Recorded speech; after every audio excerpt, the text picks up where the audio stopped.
တဲ့ရောဘိုးပြန်ကားစီဖို့အတွက်အဆင်သင့်မယ်လား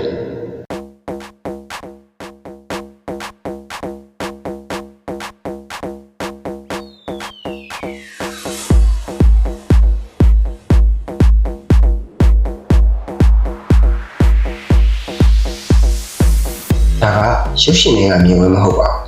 2026ခုနှစ်ရဲ့လက်တွေ့ဘဝပါပဲ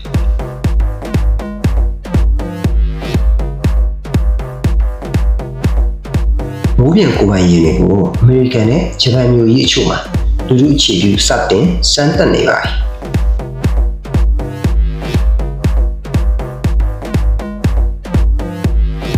ဒီရင်တွေဟာလျှက်စစ်စွမ်းရနဲ့မောင်းနေပြီစူညံတန်အလွန်နေပါပါတယ်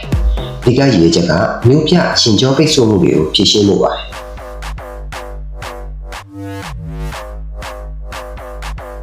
နာဂရဲ့တေပို့ဆောင်ရေးဟာလမ်းပေါ်ကနေကောင်းကင်ရံစီကိုပြောင်းလဲသွားပါပြီ